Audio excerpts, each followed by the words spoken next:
Good morning, neighborhood kids and everyone else. I am so glad you are here today for another story from God's Word, the Bible, which we know is absolutely true and completely trustworthy. And it teaches us how to live lives that please, capital G, God, the one true God who made heaven and earth and us. And we want to please him because we love him. We have been working our way through the book of Genesis in the Old Testament. We started with creation. We met Adam and Eve. We know that they sinned. We saw Noah and the ark. We learned about the Tower of Babel. We've met Abraham. We know he and his family ran from Sodom and Gomorrah. We met his son Isaac, who had a son Jacob. And we are all the way near the end of the book. And today we're going to start learning more about a man named Joseph. Our story picks up today in Genesis 37, and you could turn there now if you wish. Jacob's family, you remember he came back from the north, from Haran down to Canaan, and he has stayed here with his family. He had 3 wives. He had at least 13 children. 12 of them were boys. And they stayed here in the area raising sheep and goats. And as we pick up the story today, we find out that one of the youngest sons, Joseph, who was born just before they left, is now 17 years old.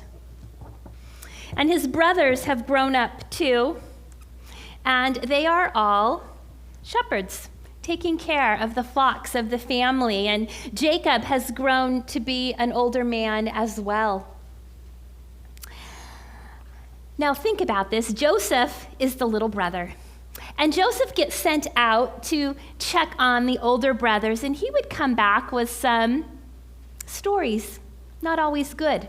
And he'd get his older brothers in trouble with their father. And so these older brothers didn't really like this younger brother, Joseph, too much.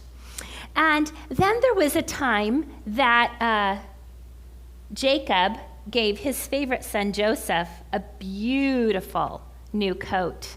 And Joseph wore that around proudly and was so excited about it, but it just made his brothers not like him all the more because he got the special gift. And then he had some dreams. He had a dream that the sun and the moon and the stars bowed down to him, and he didn't really know what that meant. And then there was another dream where there were some sheaves of wheat, some bundles, and 11 of them bowed down to one, and he wondered what they meant. And of course, he told all of his brothers about this dream, and they grew to not like him even more. Well, one specific day, Jacob told Joseph to please go check on the brothers. They had taken the sheep far away to graze on good land. And so Joseph set off on this journey. And it was quite a ways from the house. And he walked, and finally he found them. And they were near an important route that went all the way from Syria in the north, all the way through Canaan and down into Egypt. And if you wanted to do any kind of shopping, that was where you had to be, was along this trade route. And so the brothers see him coming, and they're like, we really don't like our brother. Let's get rid of him. And some of the brothers actually wanted to kill him. They disliked him so much. But instead, Reuben, the oldest brother, says, no, let's not kill him.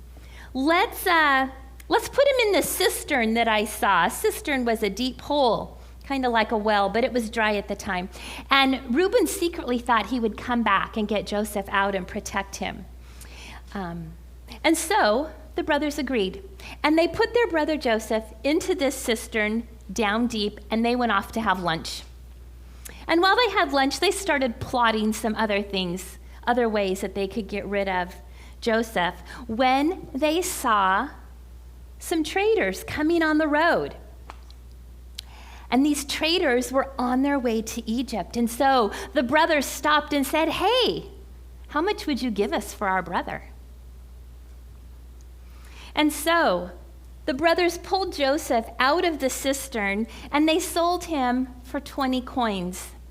20 coins might seem a lot back then, because a coin could be worth a lot. But did you know that a slave sold for 30? He didn't even go for the price of a slave. So the brothers sold him, and off Joseph went to the land of Egypt. Egypt has a lot of pyramids, and so he finds himself here in this foreign land that he doesn't know the language, and yet he knew God was with him. Potiphar, the captain of the guard, bought Joseph and took him home to his house where Joseph was a servant. And Joseph did such a good job that pretty soon Potiphar said, "You have control over my whole house. I completely trust you with everything." And Joseph knew that that was an important trust. One day, Potiphar's wife came to Joseph and said, "Hey, Joseph, I've got a great plan. Come sin with me." And Joseph said, "No, I will not sin. I will not do what is wrong." And so he ran away. But Potiphar's wife was pretty mad about that. She was so mad that she came up with a lie. And that lie put Joseph in prison. And he was in prison for a while, but you know what? He still knew God was with him, and he still did his very best. And pretty soon, he was in charge of a group of prisoners. And there were two specific prisoners that came. One was the chief baker, and one was the cupbearer for Pharaoh. Pharaoh was the king, and a cupbearer would taste everything before Pharaoh would drink it. And so they were in there with him, and one day, Joseph notices they look pretty sad. I'm going to ask them what's going on. And so he asked, "Why do you look sad today?" And they said, "Joseph, we've had dreams and we just don't know what they mean." And back then, if you dreamed something and you remembered it, they pretty much figured that was going to happen. They were they paid a lot of attention to those dreams. And so they told Joseph their dreams, and Joseph says, "God is telling me that this is what it means." And do you know both of their dreams came to pass? The baker had dreamed that he would die, and he did. The cupbearer had dreamed that he would get his job back, and he did. Joseph said, "Cupbearer, please, please remember me when you get out of here, because I don't want to be in prison anymore." But 2 whole years go by. And Pharaoh has a dream. So Pharaoh was sitting in his throne room one day, and he is troubled by these dreams that he has had. So he calls his wise men in, and he says, "Wise men, I need you to tell me what I have dreamed." This is what went on. "I dreamed about 7 nice fat cows that got swallowed up by 7 really scrawny cows. And then I dreamed about 7 beautiful heads of wheat. And then there were 7 heads of wheat that got blown and burned by the east wind, and I do not know what these dreams mean." Well, the cupbearer was also there that day, and he said, "I know a man. I met him when I was in prison, and he could tell you, Pharaoh, what went on." And so they got Joseph out of prison and cleaned him up, and they brought him in to see Pharaoh. And Pharaoh says, "I hear you can tell me what dreams mean." And he says, "Well, I can't, but God can. Tell me what your dreams were." And so Pharaoh told the dreams to Joseph, and Joseph said, "This is what they mean. There are going to be 7 really good years of crops and food, followed by 7 years of famine. And both of these dreams mean the same thing. So if you are wise, Pharaoh, you are going to find a wise man who can help us prepare for that time." And so Pharaoh chose Joseph to be that wise man, to help them prepare. And he gave Joseph a fine robe and gold jewelry and an important ring to wear to show that he was this wise man that Pharaoh had chosen. And he put Joseph in a chariot even and took him all around the country of Egypt so that the people would know who he was. The Bible tells us that Joseph collected 1/5, a small portion of everything that was grown for 7 years.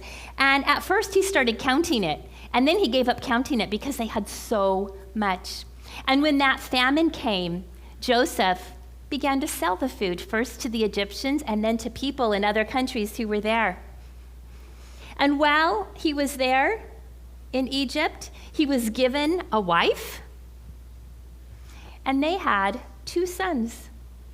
And God blessed Joseph, even in Egypt, in that foreign country. You know, God could bless Joseph because Joseph believed in God.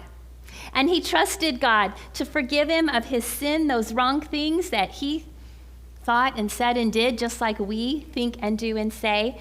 And Joseph showed that he was a devoted fan of God because he looked to God to take care of him even when it was really hard.